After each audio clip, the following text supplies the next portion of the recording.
Thank you all very much for those hugely powerful words. We're going to come back to the mothers in a minute, and we're going to bring the discussion over to the panel. And my first question for all of you.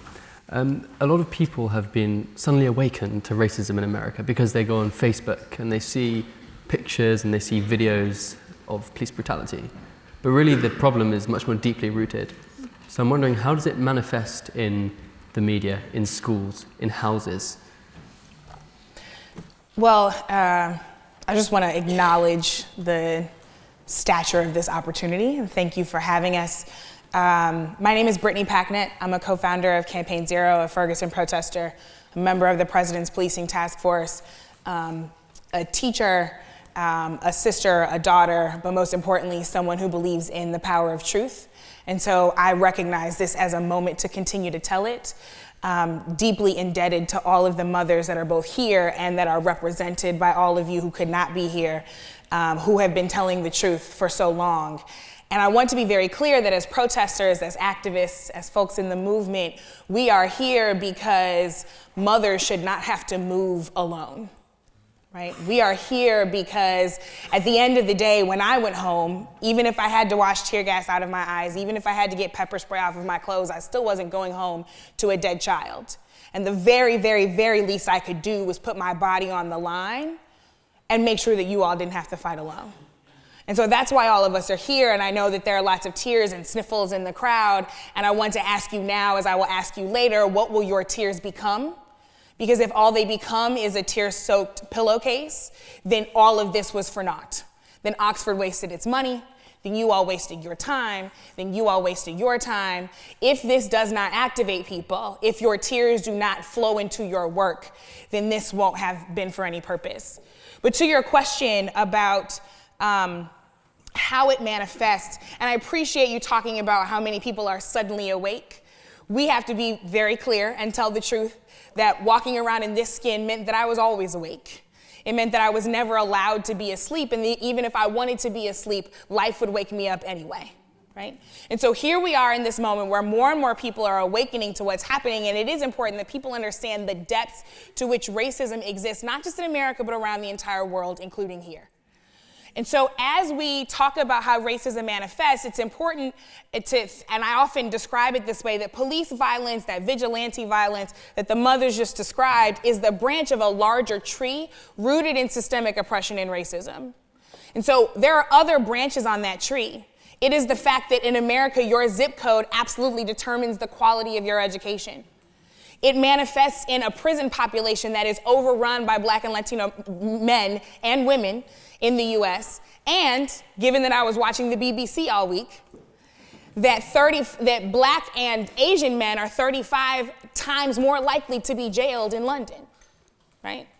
So this is not just an American phenomenon, even though we want to pretend like it is.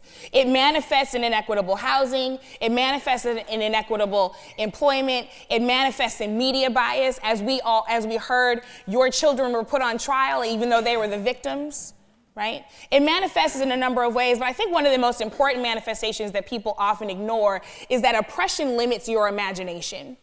So when Deray and myself, our friends Netta and Sam, who are also in the protest movement, co-founded Campaign Zero, we decided that we wanted to say we believe we can live in a world where the police don't kill people.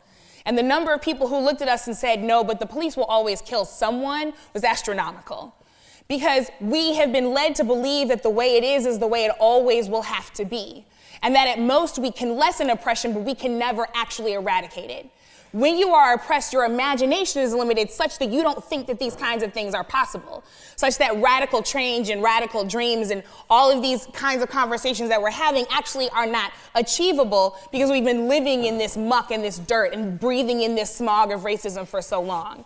So I'll end by saying this: racism and the kind of oppression that we experience in America manifests in a number of ways. But I also think that it's important to remember, and I think that this movement demonstrates, that what also comes about is creativity, is love, is joy, is hope. And all of those things in the face of oppression are resistance, right? And we choose to resist by doing those things that make us happy. We choose to resist by protesting creatively. We choose to resist by wearing our slogans on our shirt and not just our signs. We choose to resist through our music, through our art, and in all of the ways that bring culture and creativity to the world, because we know that Black folks in America are trendsetters, right? So there is a way in which it manifests in a lot of negativity, but there is a movement afoot, because we have always had within us the power to resist, the power to be resilient, and the power to win. And so what we've also seen is a manifestation of those things. Thanks. And there have also been other movements, reactionary movements, All Lives Matter, Blue Lives Matter. And Patricia, I want to get your thoughts. Where do these movements come from? Do they come from their racism, or is it a complete misunderstanding from many people what you're actually fighting for? That was kind of complicated question, because I don't know where they all come from, but I can tell you from my experience what I think and what I believe. First of all, I want to say thank you for the invitation to come here. I'm extremely honored, and this is an important venue. It's important not just because of the history and tradition of Oxford. It's important because people are alert. And I really think this generation, I am an elder. I am 65 years old. I have been in this movement since I was 16 years old. And there is a saying that goes, the more things change, the more they stay the same. And I commend, first of all these young people who have taken up the reins on some level to get involved in, quote, movement. But my frame of reference is, of course, my involvement in the movement and what we were doing at that time, and why we got involved. Why at a particular time Oxford saw fit to bring Brother Malcolm X here. That was a movement. And he was leading part of that movement. I don't think there's a misunderstanding. So let's get that misunderstanding straight. There is no misunderstanding. And also, I think we need to be clear on definition. I hear the word racism more often, almost exclusively. I don't hear the word white male supremacy. It's okay.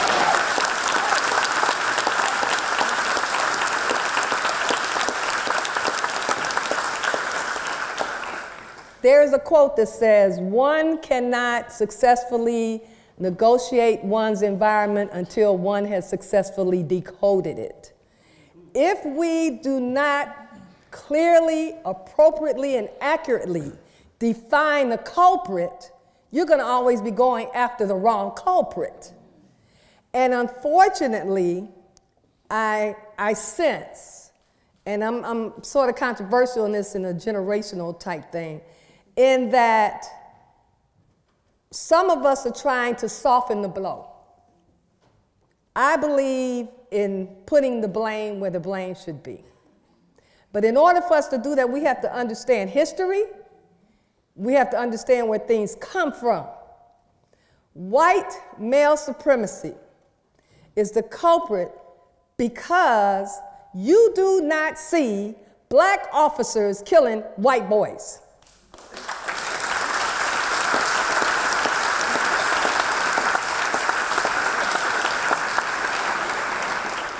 I am a 21-year veteran retired from the Chicago Police Department.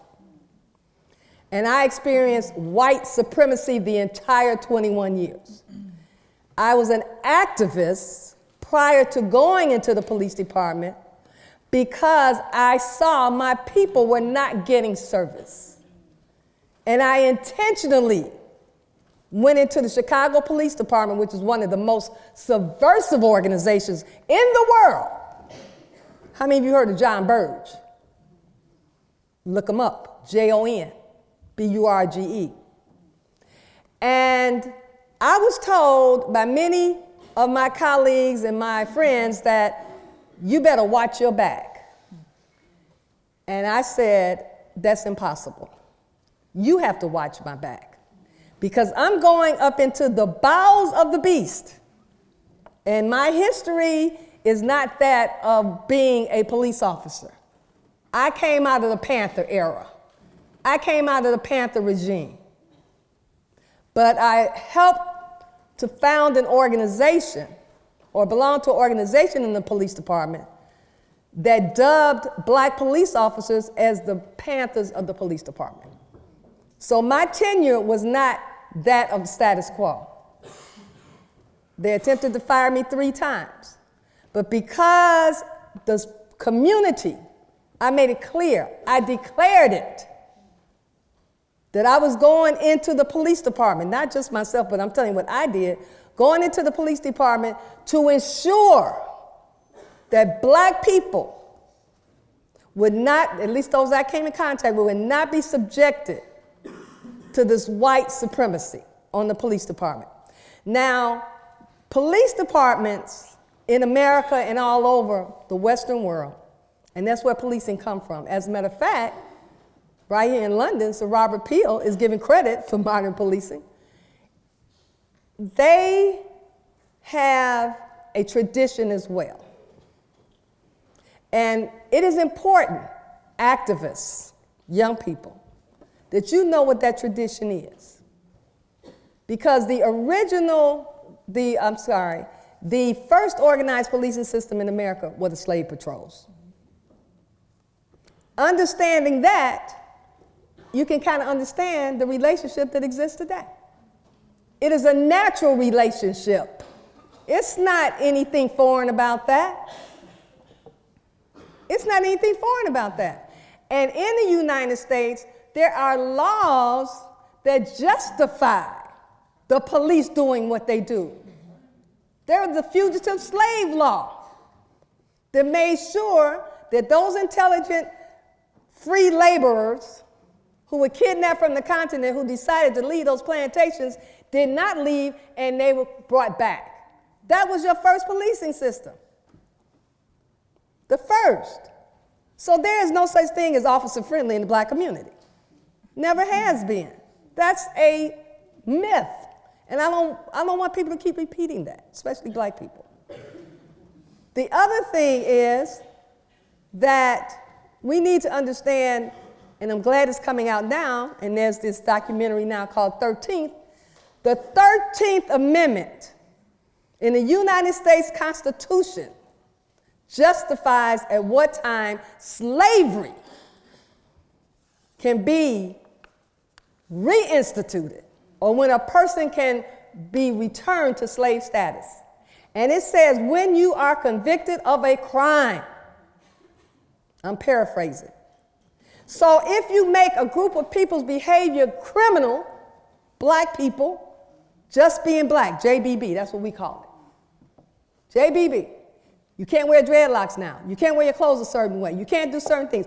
Your behavior, you can't stand on the corner. Your behavior is criminal, then it makes you the target, and you are dehumanized, and this is why we have this phenomenon here.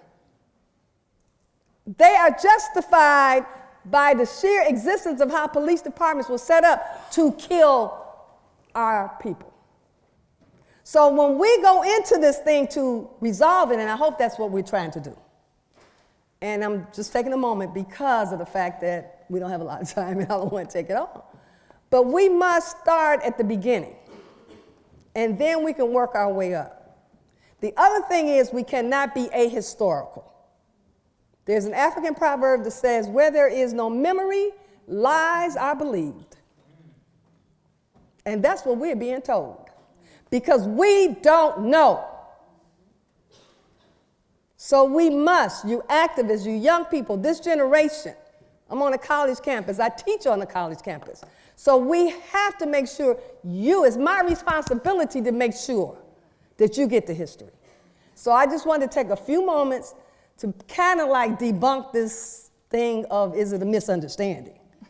Because that's all I heard. I know you said some other things, but that's all I heard. And I'm old school, so there's a song that says, ain't understanding mellow. So I hope we have an understanding. Thank you.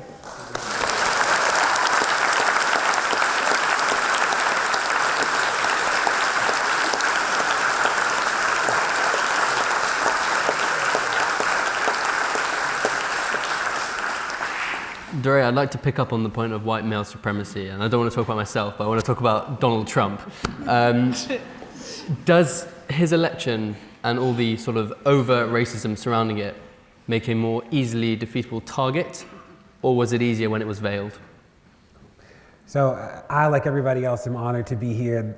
You know, we spend a lot of time together in some form or fashion, but every time I hear something that I've not heard before, and that is humbling, and I'm honored to be here. One of the things that I'm mindful of is that people have confused the protests over the past couple of years, and they think about the protesters as only those of us who stood in streets. And what I'm reminded of is that protest at its root is this idea of telling the truth in public. That we use our bodies to tell the truth, that Mike and Rakia and Ayanna and John and Sean and Sandy, that so many people should be alive today, that we disrupted board meetings and commissions and hearings to tell the truth, that they weren't using their institutional power in ways that benefited the lives of people of color.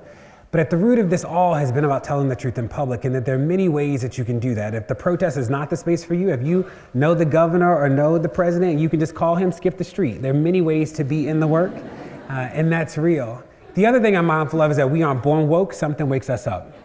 And for some people, it was a tweet, it was a Facebook post, it was an Instagram post, and we have to value that. So I've seen people critique like social media activism or Twitter hashtag activism, and what's real is that so many people learned about these things for the first time because of Twitter. I was just talking to Miss Geneva, and I learned about Sandra Bland because of Twitter. We like made this whole website. Like, it was, so much of this was because of social media and flattening the landscape that allowed us to tell the truth. But at the root of all of this is this idea of truth telling. And what is your commitment to tell the truth? What is your role? And what will you do? When I think about this too, I'm mindful that trauma at its root takes people's power away. And part of our work as organizers is either to help people reclaim their power or for systems to restore their power. But it's always a conversation about who has power and who doesn't.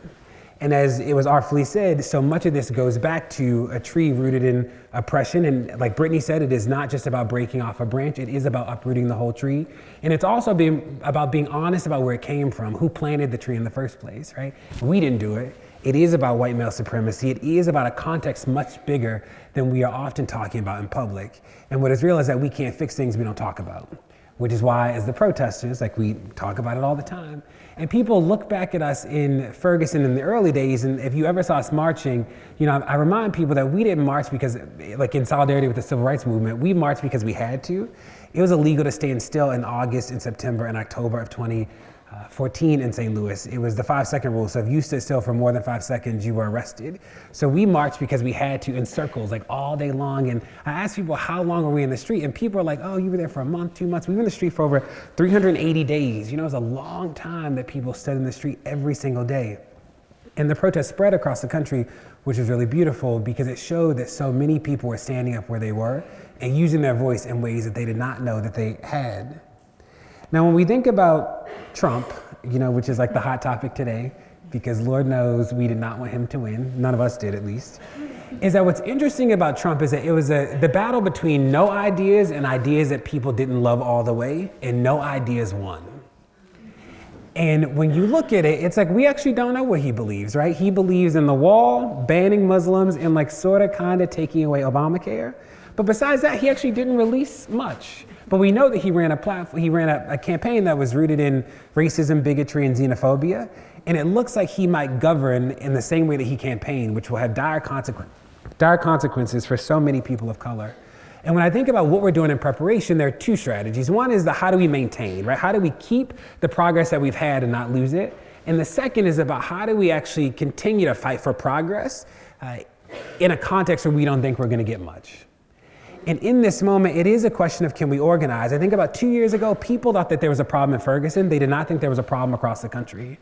And 2 years later, they sort of agree on that it was the death of Walter Scott, Sandra Bland, Freddie Gray. Like, people have accepted that there's a crisis everywhere. We have won the awareness battle, but the awareness battle is where movements die. That they changed the conversation, people get it, they got new language, and then systems don't actually change.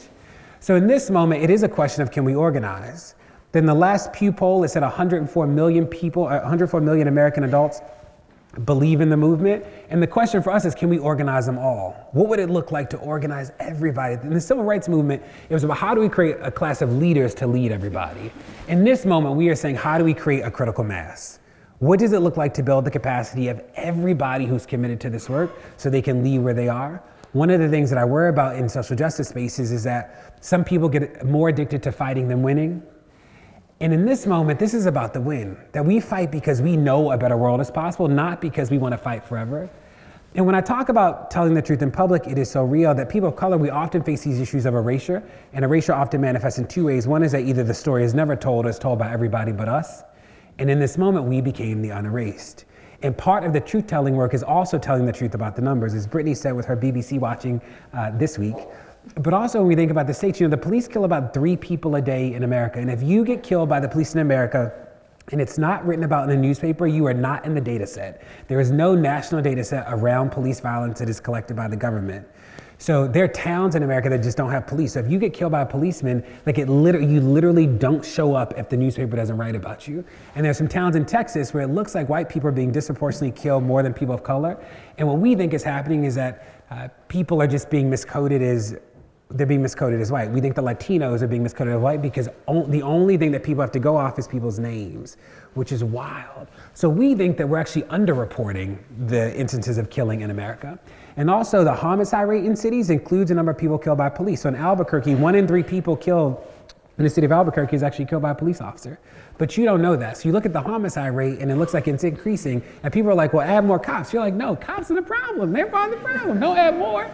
So we are trying to tease out for people what the data says, how to talk about this in a more nuanced way so we can actually get to solutions that'll change people's lives. Not just solutions that'll make people feel better, but things that'll demonstrably change the conditions that people face every day. And so much of this is about how do we bring as many people into the fold and empower as many people as possible. That there's some people who say if you don't organize like or with me, you're not a real organizer. And we think that that is really dangerous and really damaging because we didn't know what we were doing out there, right? We were on Twitter, we were on Instagram, we were doing all this stuff that had never been done before, not because people didn't want to, but they just didn't have the tools before. And we opened up new space and we learned every day how to do this work. And we have to be mindful that new people are thinking about new ways every day too, and we have to validate that. So I'm mindful that the movement is young. What people call the civil rights movement was a decade worth of activism, that we are just getting started, and hopefully you will join us on this journey. Thank you.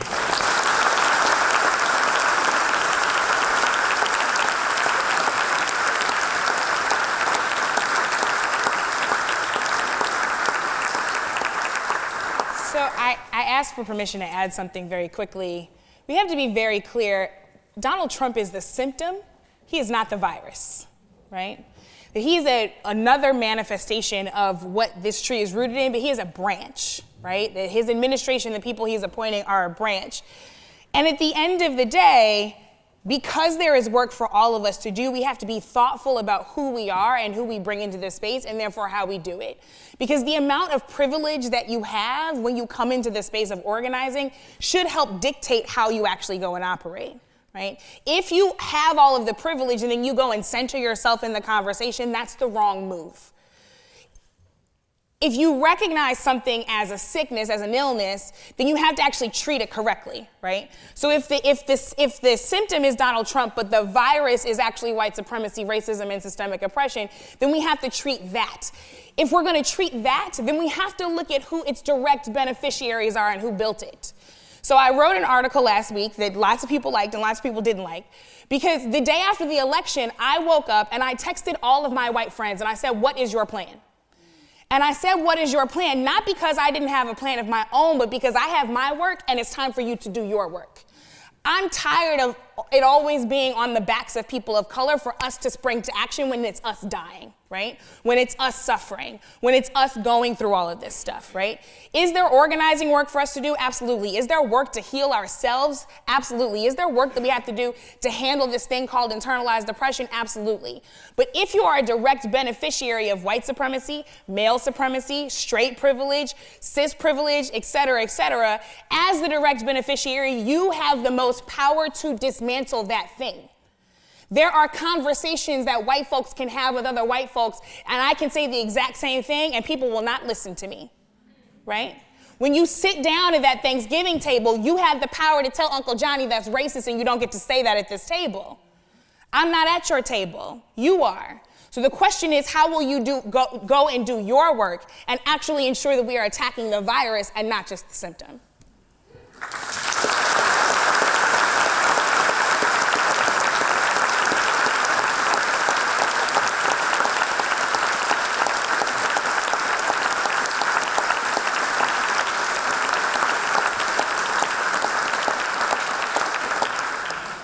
I just wanted to give my brief opinion on this Donald Trump phenomenon.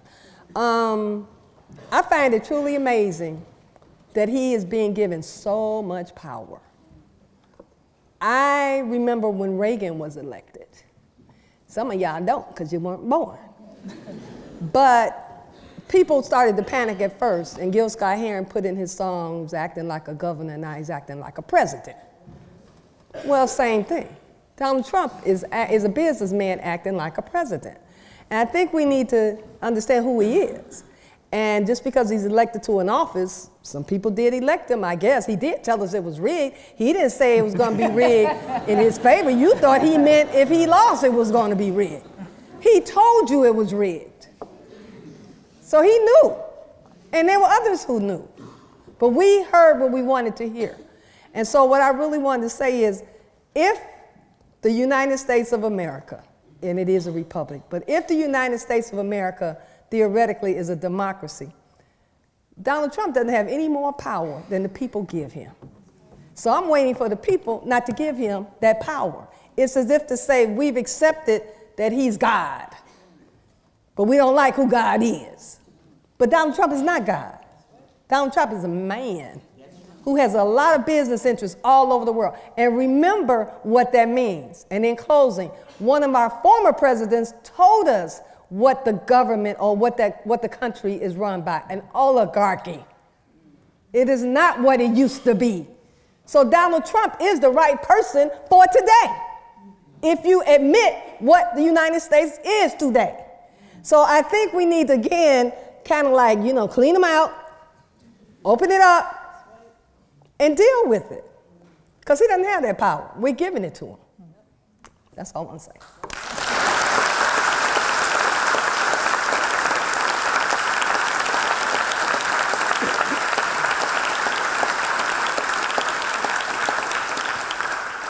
Now, you were talking about symptoms before, and one of the most damaging and horrible symptoms is police brutality, and I wanted to ask some specific questions about that, and I'd like to hear all of your thoughts on that before we open up to the audience. Now, Campaign Zero identifies 10 categories for policing solutions, ranging from demilitarization to implementing body cams on officers to improving community representation. Which of the 10 categories do you see as the most difficult to address? And in other words, what's the greatest challenging in addressing police brutality and inequality under the law? So I will say it's two things from my perspective, and obviously I'm sure Deray has thoughts here. One is back to that imagination piece. I think, part of our orientation toward creating Campaign Zero was because if you're going to have a radical dream, then you have to take purposeful steps toward it, right? So dream radically and act purposefully. That is what Campaign Zero is supposed to be. It arms people at the local, state, and federal level with an agenda, right? So if you're out in the streets, if you're putting on that pressure, what are you putting on that pressure to go and do? Everything from independent prosecutors and investigators, which we know have been very important in the case of the death of your son, Ms. Carr, to ensuring that the rights of citizens to film the police as they go about their duties is protected. Because as soon as all these videos started coming out, of course, state legislators all around the country started proposing bills to restrict our ability to do just that, right?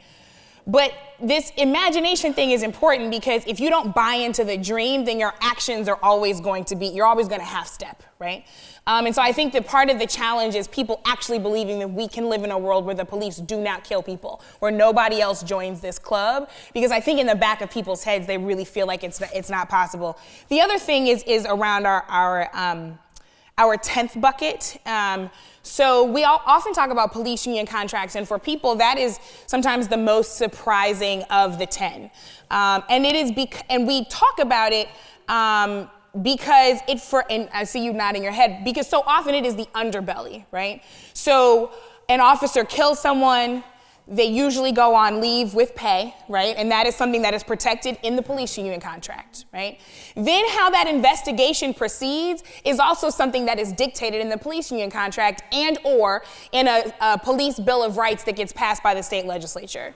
So if the police bill of rights or the union contract says that police officers can have access to the evidence that is being mounted against them before they're interrogated, then that's what they get. And that's what will happen in the case of Alton Sterling, because that's Louisiana state law. If the police union contract says you have to wait 10 days, 15 days, 30 days before you can interrogate the police officer, well, then that's what will happen because the union is protecting that. And I think it's challenging for people because so many folks in our movement come from labor backgrounds. I'm a former teacher. I was a member of the Washington Teachers Union in Washington, D.C. I myself am a firm believer in labor. However, if labor is used to subvert justice and the will of the people, then that's not what due process is supposed to be. And so often people have a real difficulty understanding why that has to be a real target of our work. But I will end by saying, we put out 10 policy points, not because 10 was a perfectly round number, but because all of these things are necessary. There is no single solution to this. And the sooner we realize that, the sooner we can get about the work. It's actually going to take us doing all 10 of these things and much more to start this process. Yeah. And like Brittany said, when we built Campaign Zero, it is all of these things at once. Two that I'll say, Brittany talked about one, we created the first public database of police union contracts in the country, that there was no way to find them easily. And we found all these wild things. So in cities across the country, police discipline records are automatically deleted after 2, 5, 7 years. They're just deleted. So like a police officer does something and you look and you're like, well, they've never done anything. It's like, no, the record's just destroyed. Or there are clauses that say the police officer has to be disciplined in the least embarrassing way to the police officer in the district. You're like, I don't even know what that means, right? So we've been trying to bring these things to light so that people can change them, and you can't change, again, what you don't know. The second thing that we did that I thought was really one of our proudest projects is that we created the first public database of use of force policies around the country that most police departments, and again, in America, there are 18,000 police departments.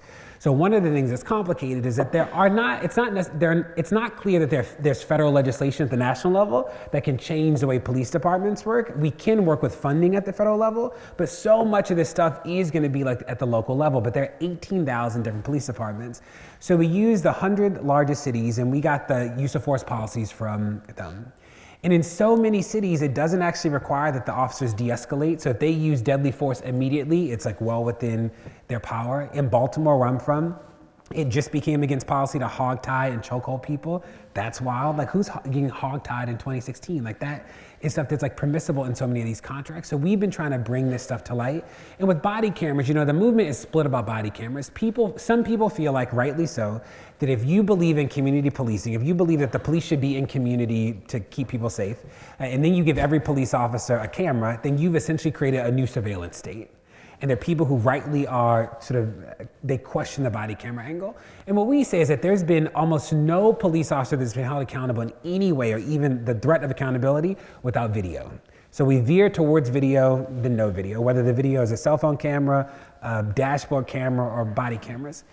What's interesting, the White House is actually partner with the university right now, and they are trying to see if we can actually use the audio from body cameras to detect aggression in officers before there's trauma, right? So right now with officers, it's like the police kill somebody, then you look at the footage, but what if we could use the audio to detect if officers are aggressive before something happens? And there's like new pioneering technology around some of this stuff that we're really interested in. So I'm hopeful to see what this stuff looks like, but again, policing is a small part of a much broader conversation, and we started there, and hopefully the next work will be around the concrete solutions to end mass incarceration. I think that is where so much of the conversation is spinning to, which is important. And I do think that, one of the things about Trump is that he does not have a mandate, that the country did not overwhelmingly support him. He won the game, he did not win a mandate. That Hillary still has more people who supported her in that vision, and that's important as we go forward, because I worry about the Democrats might take the high road to oblivion, that all of a sudden people who were like, he's the devil, are suddenly like, let's sit down and talk to him. And you're like, but I thought you said he was really bad. And we are pushing people to keep those commitments to making sure that we focus on the underserved as we keep going. In regards to the power of the police, because that's what we're talking about, these contracts are interesting because they're negotiated with the local legislators of every municipality. There is an understanding that your police department is the militia of the municipality, and it acts on the whim of the mayor or township person. This gives them, and is done vicariously through the people. Because if you elect these people, theoretically, they are carrying out your wishes through the election.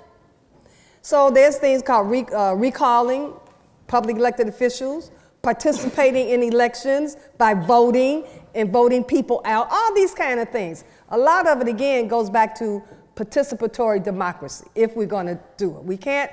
We can't do something and then start complaining after it's done that we didn't like the results. On the front end, we can stop a lot of this. Now, the police system is very important because it is the introduction to the criminal punishment, eventually mass incarceration phenomenon. And we need to understand why the United States especially has to maintain or has to allow for the police to be in control. Because mass incarceration and imprisonment, they are revenue generators. America is built on a slave economy. I have to keep going back to that because it's like we want to skip over it. It is built on a slave economy.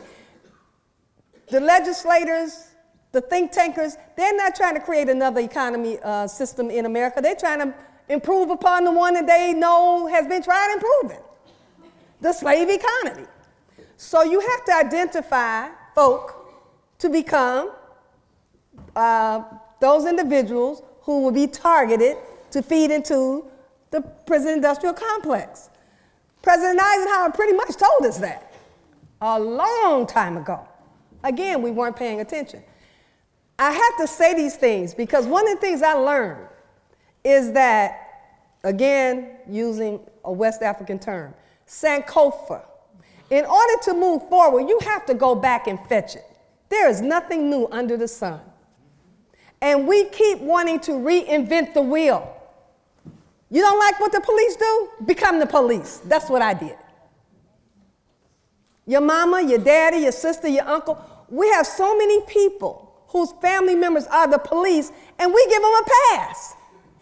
Why do we do that? We shouldn't do that. They should catch hell every day. Did you shoot anybody today? Did you disrespect somebody today? Why don't we do that? So in many ways, we're complicit. I want to say that. We have to stand on it because we can change it. It's our government, it's our policing system. I believe in that. I'm vested. My ancestors built that country against their will without getting paid. So I believe in reparations. I say all that to say, right now, the policing system is the most powerful system in America. Forget the political system because it's all tied into it. In Chicago, I'm not going to cast dispersion on any particular ethnic group, but going back to the history, 3% of the population in Chicago is Irish. Do you know what percentage of the police department is Irish? Somewhere up towards 60. How does that happen? Now, why is that important, though? It is important because there is a historical adversarial relationship between Black people and Irish in police. That's why. That's why right now we have a community in Chicago called Mount Greenwood where most of your police officers, your firefighters, and your judges live. And 2 weeks ago, they killed a young Black man from Indianapolis who had just attended a funeral because he was blocking an intersection. We have to decode the environment. But we can break this policing system up. Those contracts, I watched those contracts. I was the head of an organization called the African American Police League, which was like the Black Union. And we had 99% membership of the Black police officers. But the Fraternal Order of Police, which is a white, male, Irish-dominated organization, negotiated with the first and only female mayor we had, who was white and Irish, and said, you should only have one organization to represent the police, and it should be us. And they figured out how to do that. And they control most of your large police departments in the United States, the Fraternal Order of Police. So there are things that we can do if we know where to go, what buttons to push, where the pressure points are. And I think you all are the ones to do it. You do the research, but you got to know the tactics, because they play games. The police know what civilians don't know. And they change the rules all the time. All the time. You're always one step behind, because they're always trying to figure out how to stay ahead of you, how to get away with murder.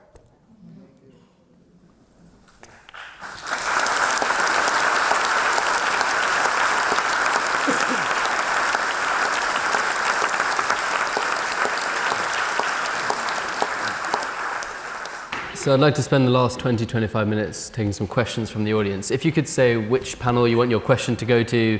If you don't have a particular preference, we'll just throw it about. And if you have a particular question for a person, say the name, and we'll bring everybody into the discussion. So if you'd like to ask a question, please put your hands up. Don't be shy. Let's go to the person there, and stand up when you've got the microphone, please. Hi guys.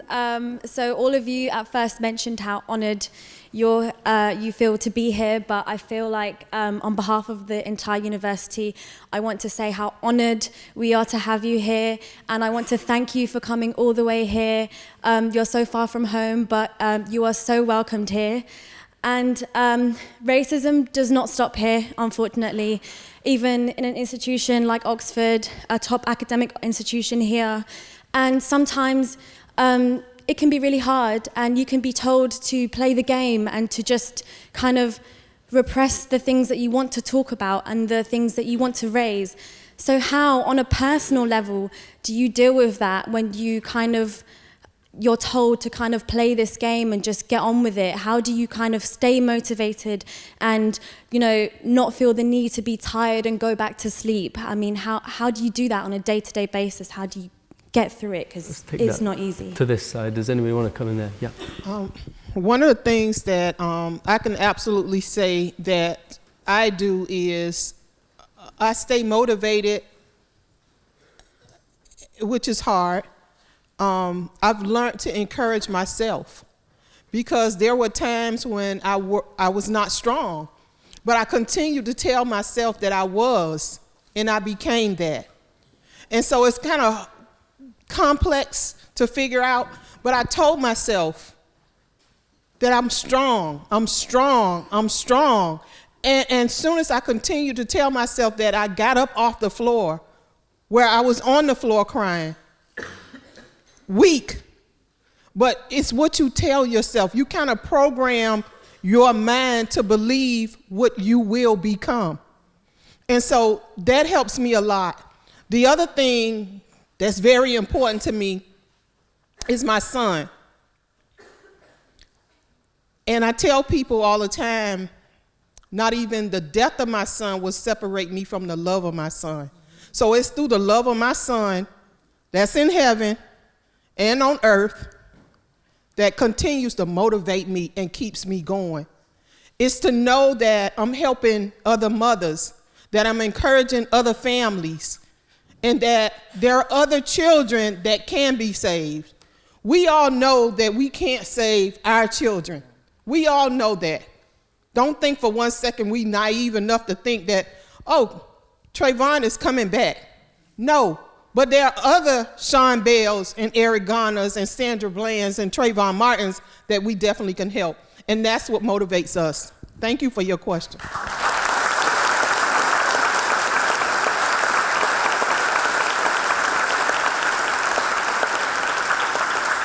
Young lady, just answer. Stand up for a second. What is your name? My name is Zara? Thank you for your question. But I will say this to you, and I mean it with my whole soul. When there's something in you that needs to come out of you, and somebody tells you to play the game, you do understand that no is a complete answer. That's complete.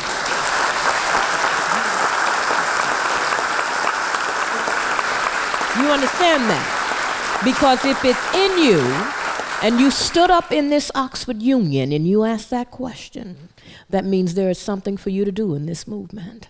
And so when somebody tells you to pipe down, you say, that doesn't work for me. No.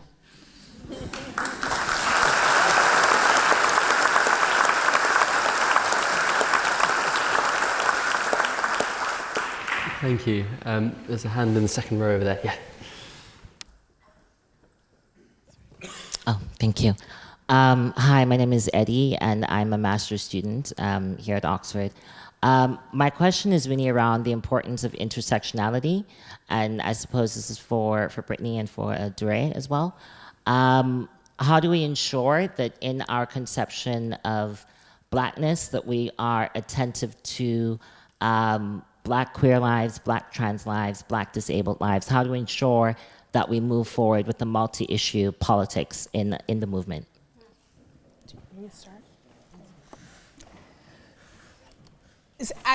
Eddie, thank you for that question. It's such an important one. I remember being on a panel, a national town hall for the Congressional Black Caucus, our federal elected African American officials, and someone asked me a question that was the antithesis of that. And though he didn't like my answer, what I told him was that I'm not going to be a part of a movement for Black lives if it's not for all Black lives, right? At the end of the day, whether or not we choose to recognize it, we all live with intersectionality. The question is, how apparent are those intersections, right? They are always more apparent when your intersections are the oppressed ones, right? But I live at an intersection, right, as a straight, cisgendered Black woman, right, who happens to believe in Jesus Christ, right, who also happens to be a protester, who also happens to be in predominantly white institutions my entire life, right? So those intersections are constantly at play. And I think part of it is, I think it's so critical about being vigilant and telling the truth and in holding the space sacred. There were so many organizing meetings that we were in when somebody would start to get a little sexist or start to get a little homophobic or start to get a little transphobic, and the whole room would shut it down and say, hold on, we are not moving any further until we address this schism, right? We are not moving any further until we address this breach. But the most important role that I have to play, especially if I'm not the one in the seat of oppression, is to be standing in solidarity in that moment. So if the consideration is not for Black disabled lives, it's not for you to have to say it, it's for me, right? It's actually for me to take up that work. It's actually for me to ensure that I'm speaking truthfully, to ensure that I'm speaking in a way that is fully informed in the way that you would want me to speak this truth. But if we're not standing up for each other and holding those spaces vigilant, then we're not actually going to understand how those intersections meet and fight for us all. And so I appreciate that question, but I also want you to know that that's not just on you. That's on us too.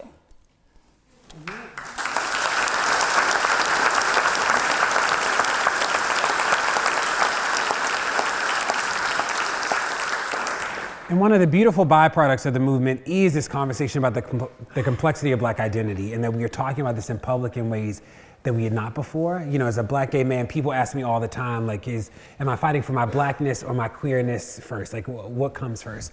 And there was somebody, one of my friends, Miles, said it perfectly. This idea that my Blackness and gayness are not like oil and water in my body, that it's intimately a part of who I am. It is all one. And this is not a conversation about how I separate them. It is a conversation about how we acknowledge the fullness of who people are and allow them to show up in that fullness every step of the way.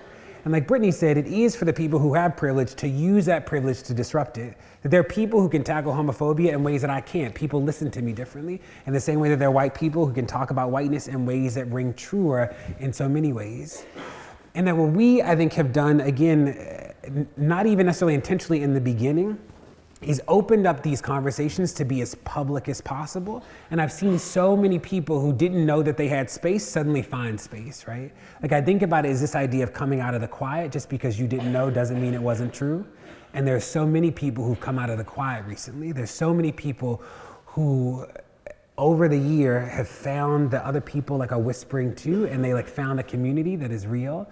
And we have to continue validating that. And that when I talk about this idea of telling the truth in public, I think that has been so powerful because so many people find out that they're not alone in these moments. That people see these stories and they're like, that's me too, right? That's real too, that I'm in that story. And that when we stop telling stories, I think that we lose. I think that that is the moment that the movement dies, when we are too afraid to tell our truth, when we become seduced by the silence that has plagued so many of us.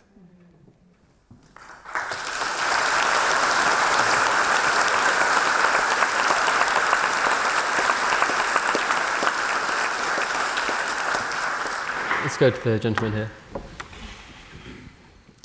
Good evening. Firstly, thank you so much, and God bless you all for being here. Just your presence kind of vindicates all of the feelings that we have so much. We really appreciate your presence. One of the questions I wanted to ask was something that's pertinent to kind of student politics, particularly in the UK at the moment. What's happened is there's this historic use of the term politically black, which has in the past, I think in the 60s and 70s, when there was the kind of Afro-Caribbean struggle in the UK, it was used as a kind of term to encompass people who weren't black by kind of black by skin color, but people who are identified with the black struggle. But in kind of recent times, we've seen almost like really, we've seen really funny offshoots of that term political blackness, in the sense that, so to give you an example, do you know who Zayn Malik is from One Direction? Oh yeah. No. So I was like, oh yeah. Yeah. So one thing that happened was in like an African and Caribbean society, I think in Kent or something, it was Black History Month, and Zayn Malik was brought as the guest speaker for Black History Month, which is, you can't, I know it doesn't make sense at all. And he was like he was the forefront of the poster.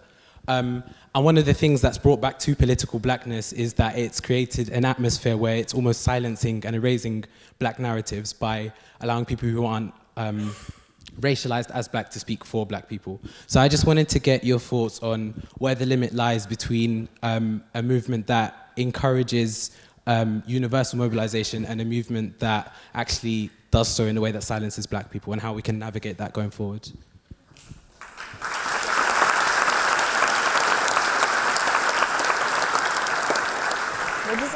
What'd you say?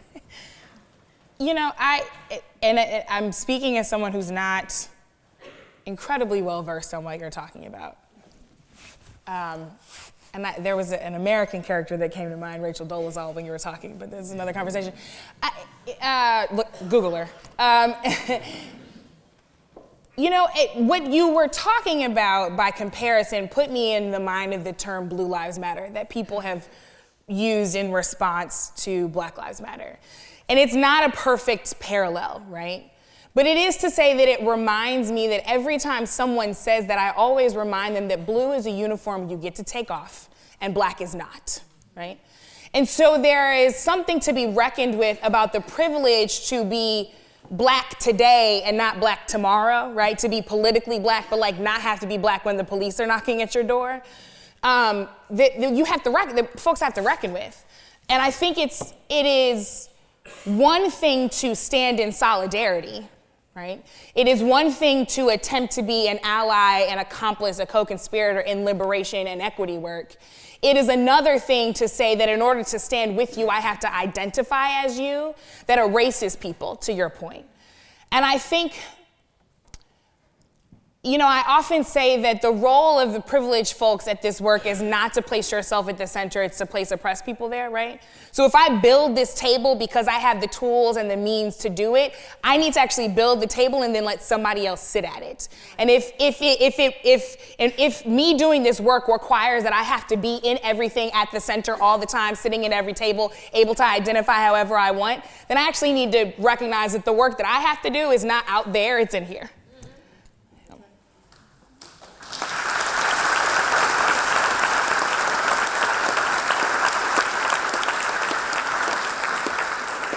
I was joking with Brittany, I don't want anybody to write a story being like, Deray hates Zayn Malik. So, you know, I have nothing bad to say about him. What I will say is it reminds me of the Baldwin quote that white is a metaphor for power. And there's a question of like, who gets to decide who is black, right? Like that is a function of power. And we've seen it wielded in so many ways. And the other thing I'll say very quickly is, like I said before, this idea of erasure, and that we've often faced erasure in two ways. One is that either the story is never told or it's told by everybody but us, right? And this idea that people get to identify as Black when it's convenient, but you know, when I'm outside in a hoodie, nobody cares that I have all these Twitter followers, nobody cares I'm an activist. I just look like a Black guy who's dangerous to people, right? And people who get to be politically Black and politicized in a way, but don't have to live it every day, live in a very different world than those of us who don't get to take it off do. And that we have to push back on this issue of erasure by centering Blackness and not being afraid of it. And so many people are afraid of it. There are a lot of people who like love Black people until they actually have to put something on the line, right? And part of our work is to force people to put something on the line, like at every step, like make people show up. And it's one of the things that I'm mindful of too back to the earlier question about like, how do you continue to do this work, is that some of it too is putting the cognitive work on other people. That as oppressed people, like because we know things are wrong, we get so intense when we talk to people and we're like, da-da-da-da, and they're like, no. And you're like, da-da-da-da-da, and they're like, no. And then you like Google, you have like a great argument, and they're like, no. And like in that moment, you've actually not shared the cognitive work, right? You've not asked them to do any of the processing work, you've done it all. And like we have to share that. Putting the work back on other people has to be what we do, because we'll exhaust ourselves, right? And any person of color has probably been in that situation. You're like arguing somebody down, you're like, that's racist, that's wrong, and they leave like no mind changed, and they actually haven't done any cognitive work either, and we have to share that work.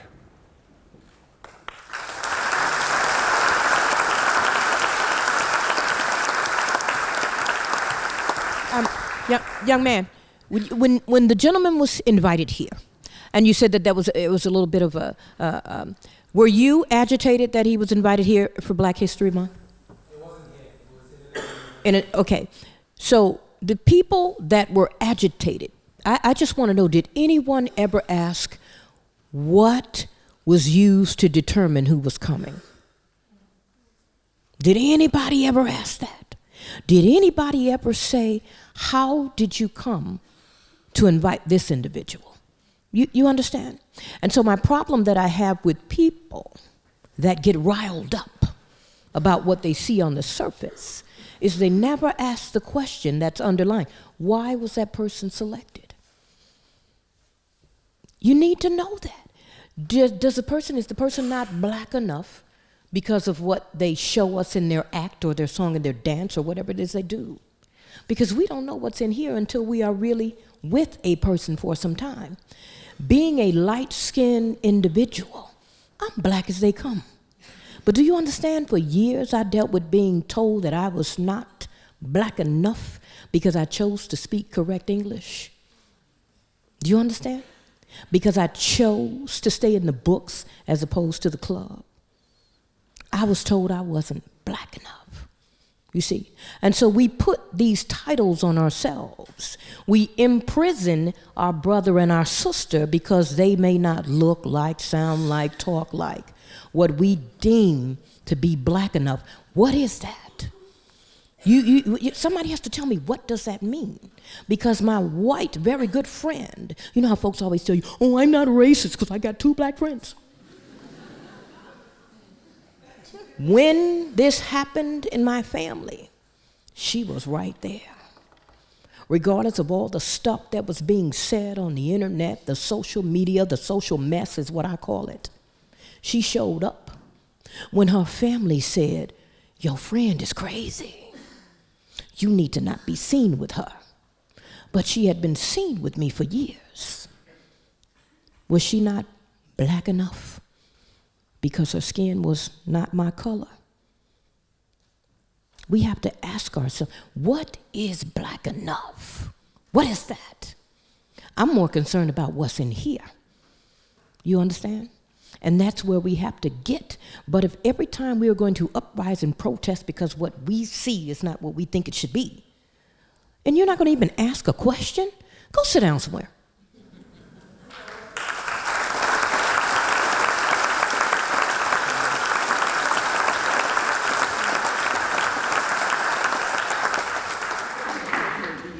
I'm just trying to find out if anybody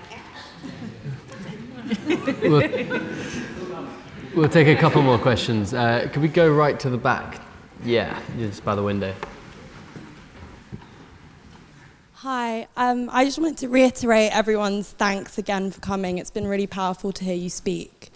My question was about tackling white privilege, because I think what we see now often, especially among white working class men, is that they say, well, I'm so sick of being told that I'm privileged, I have it just as hard as anybody else. What do you think is the appropriate way to respond to this sort of defensiveness in a more effective manner? Did you have did one of you want to come in on that? Did you want? Yeah. For a question like that, I don't look at the color of your skin. Like she said, look at your heart, what you're able to do, especially the gift that God has given you to do the work today in society. I don't look at anyone's color of their skin. I have friends of many nationalities. I don't say, you're my Asian friend, you're my white friend, you're my black friend. No, you're my friend, because you believe in what I believe in. You stand with me when there's a time that's needed to stand with me. Yeah, and like you say, the white male says that he's tired of being told that he's privileged. If he's privileged, he's privileged. But it's what he does with that privilege that what counts. And, you know, people, another derivation of it is white people will say, like, I worked really hard. They're like, I personally worked really hard. I didn't benefit from anything. Like Donald Trump is like, he got a small loan. You're like, wasn't it $1 million? You're like, And what I say to people is this idea of, like, how hard did you work to make sure that every baby doll looked like you? And how hard did you work to make sure that nude was the color of your skin and not mine? And how hard did you work to make sure that Band-Aids look like your skin and not mine? You didn't work that hard, right? That's what white privilege is. It is this idea that whiteness has become normal and everything else is a derivation from that. Like, that is what white privilege is. It's not about how hard you individually worked. It is about a society that props up, like, you and your body at every step of the way and helping people answer those questions.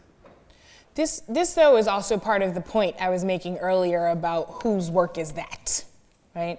Because I have exhausted myself trying to explain that to someone, right? That is actually not my work. I have cognitive burdens that I have to take on every single day to do what is actually my work without adding to it, right? So I can, and you know, I try to remind you, you have to make a choice for yourself as to how much energy you want to expend in certain spaces, not because people aren't worth it, but because you're also worth it, right? At the end of it, racism is illogical. Bigotry is illogical. Xenophobia is illogical. What you all are talking about, that kind of love and universal, that's logical, right? You can't always convince people who are convinced of something illogical with logic.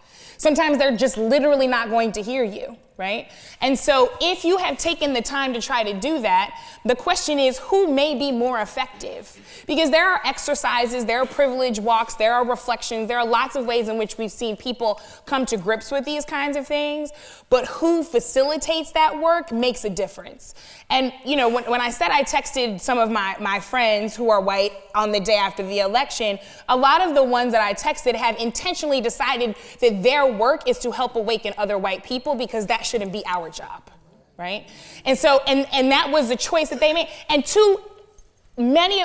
I put it on Facebook, I put it on Twitter, I texted multiple friends. I kid you not, I had no less than 100 responses where people said, here is my plan, right? So saying, I'm gonna get readmitted to the bar because I know lots of people are gonna try to start to deport lots of people and I wanna help fight it, right?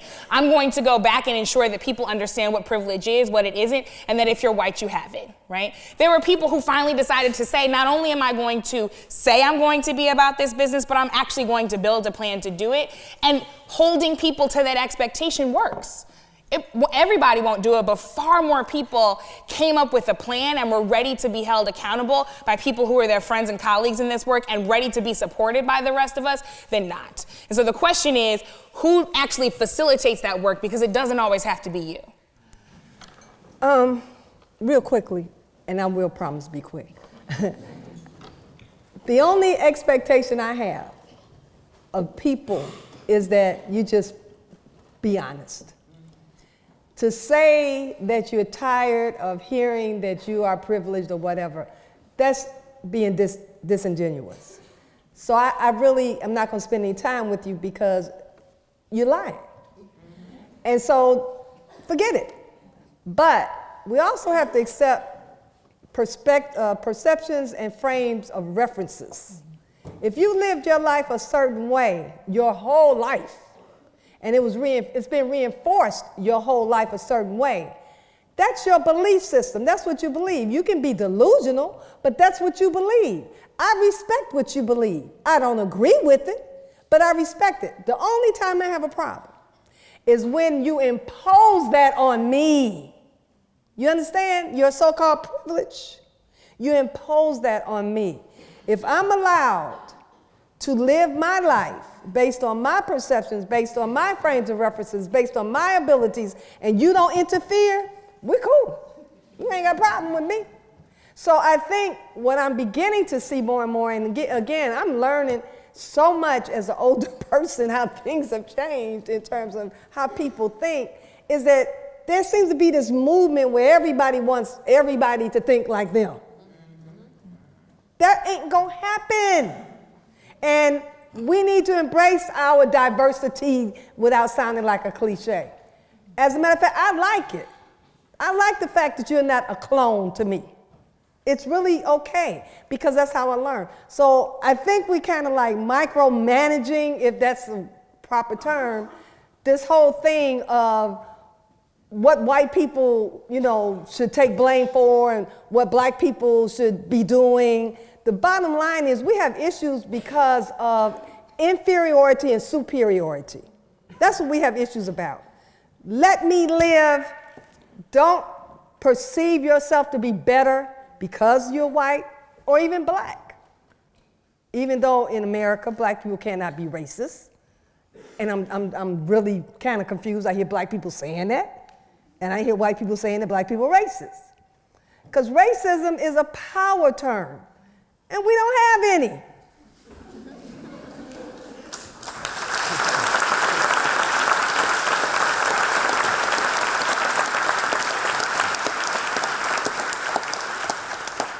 Let's take a couple of final questions. Sort of a big hand right in the middle. I can't see your face. Yeah. Oh, sorry, yeah. Thank you all again for your courage and for sharing your stories, particularly the mothers. But my question is for Deray. I was wondering if you could shed some insight into your campaign for mayor of Baltimore, and whether or not your perspective on whether or not electoral politics is a good avenue for change has changed since you were an activist and then a candidate and now an activist again. Yeah, so it was the longest 83 days of my life. It was very long in so many ways, and I learned so much. I believe that we have to be as organized on the inside as we are on the outside, that an outside-only strategy is not a strategy to win, it's a strategy to fight forever. So I believe that, and I believe in systems and structures. I also think that systems break in pieces, and part of our work is to think about what the pieces are that we can break off that allow us to tear down things that don't work and rebuild things that do work at scale. But in terms of election, it was interesting. So I had about 800 followers on Twitter in August of 2014 when the movement began. I have about 600,000 now, so it's been very different. And the social media stuff only backfired in Baltimore. Like in Baltimore, it was bad every time because the newspaper run stories and it would be like, Deray has more followers than voters, and like that didn't help, right? And people, it was this weird thing that if I didn't tweet about it, people thought it didn't happen. So we knocked on, Brittany came to Baltimore and campaigned. We knocked on like 30,000 doors in the last 30 days, but because I didn't tweet about it incessantly, people literally thought I was just sitting at home. So that was sort of frustrating. But in terms of the cool things, we did things that hadn't happened in Baltimore before. So Bernie Sanders ran for president. Most of you probably know that at this point. What Bernie did around campaign finance hadn't happened before. That normally there are bundlers who donate like $3,000. They find a lot of people who can max out $3,000, $6,000. What Bernie did is that he got small dollar donors. So people give $3, $1, that sort of stuff. Bernie's fundraisers were my fundraisers on the campaign. So we raised about $300,000 in 70 days in a way that just hadn't happened in any local race before. We had about 5,000 donors. I had more donors than every single person I ran against combined. and from all 50 states. And that hasn't happened before in a local race. So we did some really interesting things. If there's anything I learned, I super learned, like, the experts have no clue what they're talking about. That, like, when I think about if I ever ran again, like, if you ever want to run for office, you should find like 2 people that super care about you and love you, and then like hire some other people. And like, that's actually what you need. That we over-indexed on people who like had ran all these races, and like we could have just done it very differently. And the other thing is, because I ran a small dollar campaign, you know, there were some days where I get 200 donors and raise $200, or some days I get 200 donors and raise $20,000. And like, it was just really hard to budget that way. So we should have spent down way more in the beginning, because like the money would just come. But in the beginning we had no clue, right? So like, we raised $40,000 probably in 24 hours. Like, it was just things that had never happened before, which is really cool, but also really daunting. And the last thing I'll say is that we campaigned in a way that hadn't happened before. So people would DM me on Twitter and say, Deray, if I get my friends together in my house, will you come?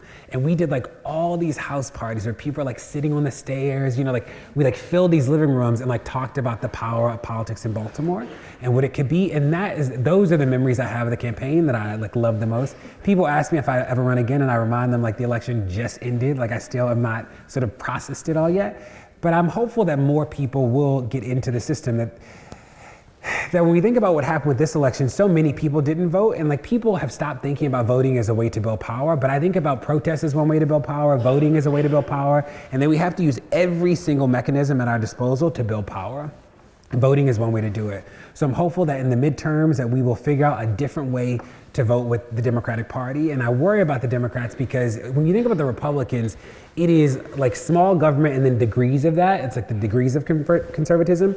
With the left, it's like the range is from no government to big government, right? It's just so big. And what's happening in the specter of Trump is that the left might implode on itself, right? That it's a battle of who's the most left in this moment, or who's like the true left. And that worries me. So when I think about how we organize moving forward, and talk to Brittany and Sam and Etta about this, is like, how do we help people see that they have skills and gifts inside the system too? Because I don't think that Black people win in a world with no system. That when people talk about this idea of a productive apocalypse, which is sort of the narrative of Trump, right? That like, it actually might force us to confront these problems and da-da-da-da. Like, we don't win when the system collapses. Like, racism will still be present. And that is real. So how do we make sure that we build systems that are equitable and just, and we actually get to be the people that build them?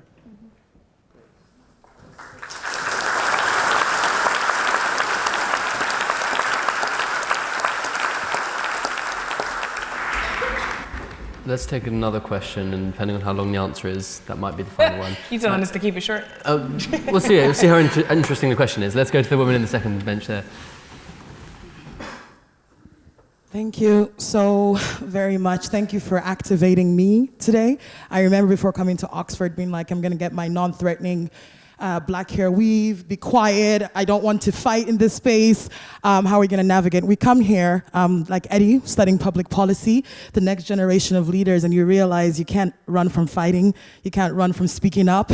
It will come and find you. And so it doesn't matter if I have straight weave on, speak properly, I'm still a black woman, African, whatever, and we have to stand up. So thank you for really just igniting, reigniting me today. For the mothers, you remind me a lot of my own mother. I can only imagine what you went through. For me being here, I'm not supposed to be here, but we're here in this institution. We come as one, stand as 10,000. So what is your vision? We do this for our mothers because they never had the opportunities and couldn't be in spaces like this. So I just have one question for each of you. What is your dream or vision for young black men and women today?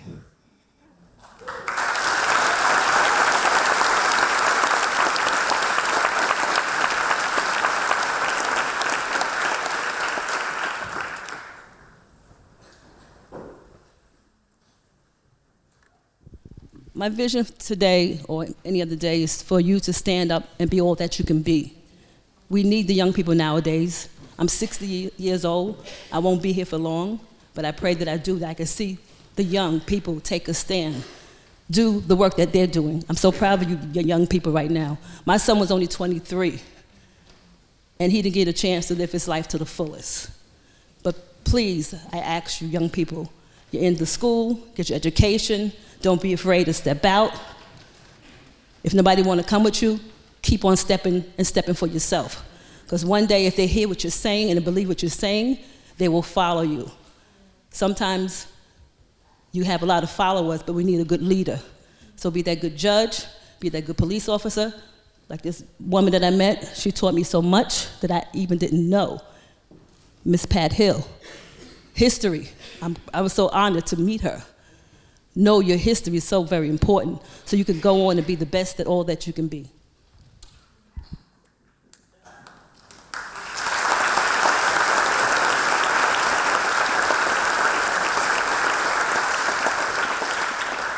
One of the things that I believe is a lot of people think that we have to go from hate to love or from love to hate. And I think there's some middle ground in there. One of the things, you know, I feel deeply about is you don't have to love your neighbor, but you do have to respect them. And right now, some of you guys are sitting next to someone that you haven't even said hello to. And you're sitting right next door. You might live right across the hall from someone that you don't even know their name. You have not even introduced yourself to your own neighbors. What kind of people are you? What kind of people have we become that we can walk next to a person and not even say good morning or good evening? We really have to get back to the basics. And it's about respect. It's not about if your hair is long or short or what religion you are or what school you go to. You could go to a community college or you can go to a fine university such as this one. You can come from a well-off family or you can come from a poor family. It's about respect. And we have to get back to the basics of respecting one another as being a human being.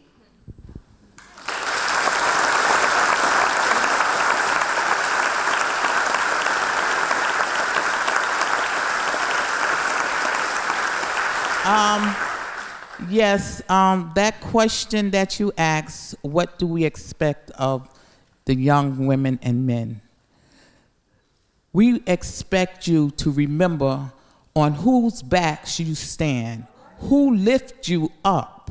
We must always remember where we came from. Do not disconnect yourself from your history. A lot of young people think that movements and things started with them. These things started many centuries ago, and it came up to you. A lot of our ancestors gave you and myself platforms, which we didn't have. We didn't have privileges as we have today. Years ago, you would not be in this school. No matter what, you would not be in this school. But people fought and died, and the country was built on your family's back. So always remember your parents, remember who helped you, remember your teachers that helped you along, and become, as Ms. Bell said, the best that you can be. Because I know there's plenty of doctors, lawyers, and congressmen. Everyone is in this room, and we are depending on you.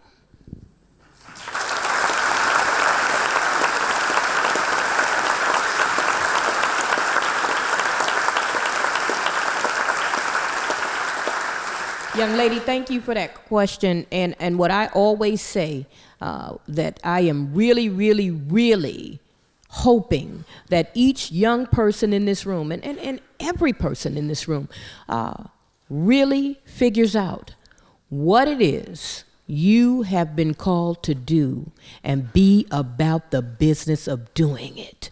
Don't play with it. Don't fake it. And I guarantee you, you need to understand that there is not another you like you. You are the best you that there is. And so, no, let's stop sitting around waiting on the next Rosa Parks. There is none. Let's stop waiting on the next Martin Luther. There is none. Let's stop waiting on the next Malcolm X. Be the first you. And do what it is that you do, and understand that there will be something that you are bringing to the table regardless of what somebody else says.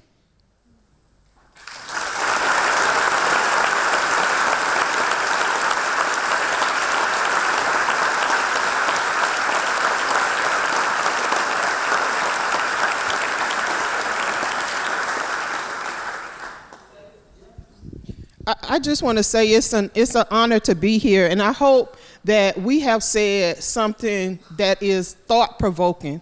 I hope that we have made you slightly uncomfortable.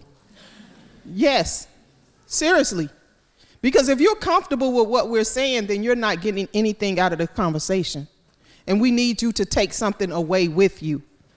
I'm sure you heard about most of the tragedies here. You know, everybody call them stories, but it's not a story for us.